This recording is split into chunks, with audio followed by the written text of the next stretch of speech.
What is your morning routine? Morning routine. Morning routine? What's the millionaire morning routine? Morning routines are overrated. After 2 kids and multiple businesses, I've learned that complicated rituals to prime your day can't compete with one thing, which is how you set up your body the night before. And something I realized later on in life is that it's not how you start your day, it's actually about how you finish. So in today's video, I want to share the science-based nighttime routine that's completely changed my life. It's practical, and most importantly, it's doable for busy people with kids. By the way, my name is Dango. I've been a health coach for the past 20 years. I've been a trainer. I've owned a gym for about 11 of those years. I sold that gym in 2018, and now I'm helping high-achieving entrepreneurs optimize their bodies and health with ease and minimal stress. Now, on to the video. So the internet is flooded with advice on the perfect morning routine. They tell you gotta meditate, cold plunge, read, walk, journal, chant affirmations, etc., etc. And this is all good if you're single, with no kids, and living in your parents' basement. Morning routines are overrated because they are rigid, time-consuming checklists disguised to create a false sense of progress, but rarely deliver actual results. The real performance secret is what you do before you wake up. A great day starts at night.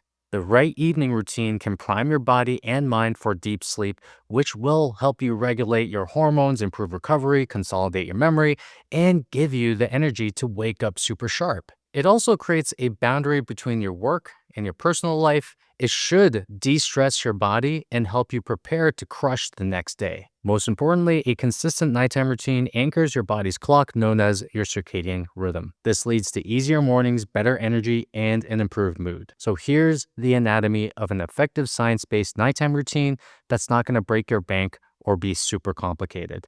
And here's one little note that I want to leave is that by adopting this nighttime routine, you will have your kids adopt it too, and the same habits that help us sleep better will carry over to them. And this will make everyone's mornings way better, and if you don't have kids, just disregard this note. So step 1 is to increase daytime light exposure. So experts suggest getting 15 minutes of morning sun, and quite frankly, that's not always realistic with kids. My rule is to get light whenever you can.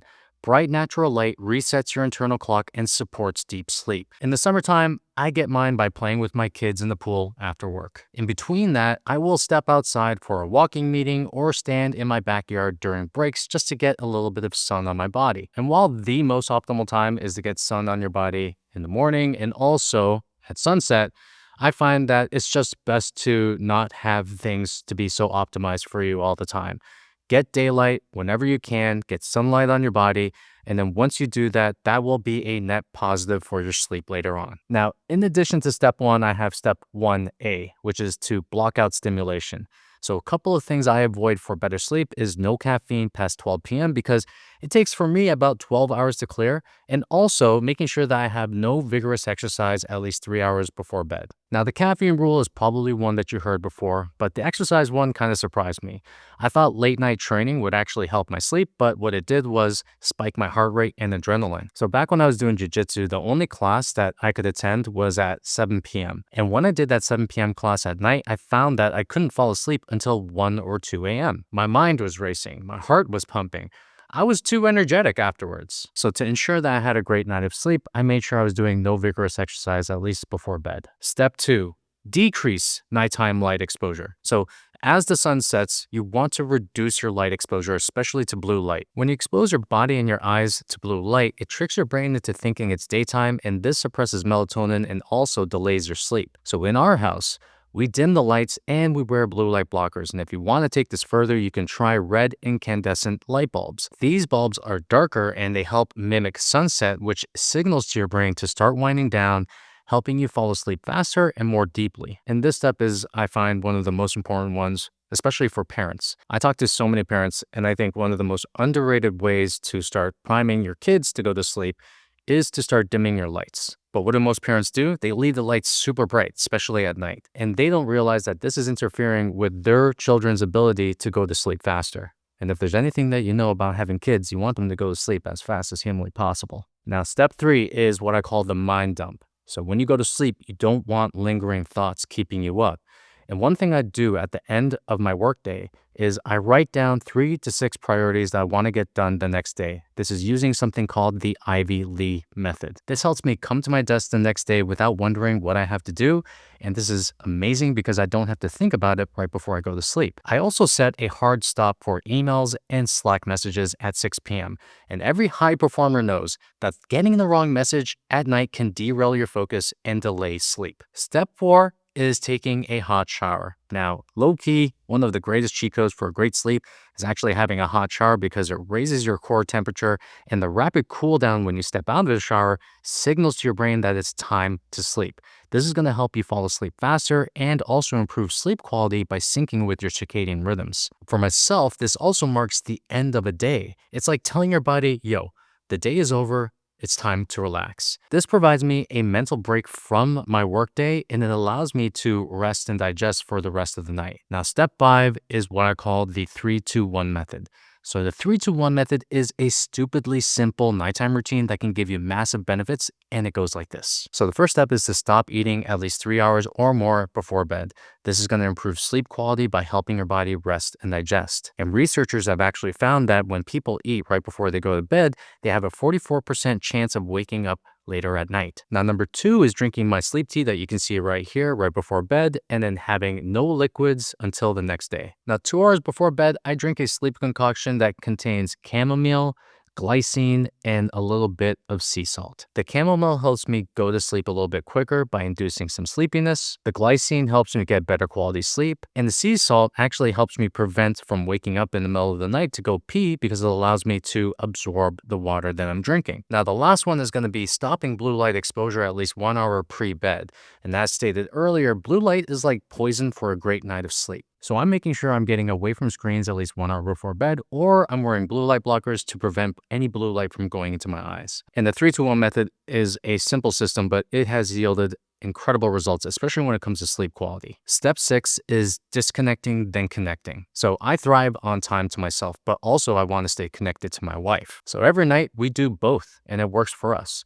So first off, we go off and we do our thing. And admittedly, it's about numbing our minds and de-stressing. For her, it's watching shows like Emily in Paris on Netflix, and for me, it's either playing a video game or watching videos on YouTube. And for the final hour of the night, we connect and we spend quality time together. For me, it's the perfect balance between having personal space and also watering the plant that is our relationship. Now, the final step to this is setting a soft and a hard stop. It is important to have similar sleep and wake times, and this is actually dictated largely by when you go to sleep. So I set a soft cap and a hard cap for my bedtime. My soft cap is 9:30 p.m., which is my ideal target, and my hard cap is 10:30 p.m., which is the latest I'll allow myself to stay awake. The hard cap is important because it is going to ensure that I still get the 8 hours I need to perform my best the next day. So here's a sample timeline of what this routine looks like. Between 8 a.m. to 3 p.m., I'm getting any form of exposure to natural daylight. By 12 p.m., I have a hard stop of no caffeine. Between 3 p.m. and 4 p.m. is when I'm starting to end my day, so I'm doing the mind dump. From 5 p.m. and onwards, I'm making sure that I'm dimming light and also having my final meal. 7 p.m., we set up our kids for their bedtime routine. 7:30 p.m. is when I do my shower. And 7:45 p.m. to 9 p.m. is when I do those mind-numbing activities. And around 9 p.m. to 10:30 p.m. is when I start connecting with Mrs. Go. So I have to say all times are subject to change, but this is usually what happens in a nutshell, give or take. So this routine has been absolutely life-changing for me. It's taken me years to figure it out, but once I did, it completely changed how I woke up and also how I spend my nights. First, it actually primes my body for an incredible sleep. Just getting daylight during the day, dimming the lights at night, it sends a powerful signal that it's time to shut down and go to sleep. Second, it does two big things. Number 1, it helps me fall asleep faster. By stacking simple habits like the 3-2-1 method, the hot shower, even like the blue light blockers, my body is ready to go to sleep by the time my head hits the pillow. Number 2, one of the most important things is it helps me stay asleep. So something you may not have known about me is that ever since I was a kid, I have been waking up multiple times at night. And the combination of cutting late night eating and limiting liquids means I can now time travel to the next morning without any interruption. Before, my nights felt long due to constantly waking up and trying to fall back asleep. And now, I just put my head on a pillow, and when I wake up, it's the next day. It's incredible. And finally, this routine has freed me from the pressure of these morning checklists. You don't need a long ritual to feel optimized. I just wake up, I brush my teeth, and I start my day. And that simplicity has been one of the most relieving parts of this whole routine. So morning routines get all the hype, but the truth is your day is already decided the night before. A nighttime routine sets the stage for everything: your hormones, your recovery, your focus, and even your mood when you wake up. Without quality sleep, no amount of cold plunges, green juices, or meditation naps will save you. Nighttime routines work because they create boundaries, signal to your body that it's time to wind down, and anchor your body's internal clock. It's not about stacking more habits onto your life, but about clearing space for the most important one, which is a deep restorative sleep. So if you want constant energy, a sharper mind, and better health, stop obsessing about how you start your day and start obsessing about how you end it. Thanks for watching. I'll see you on the next video.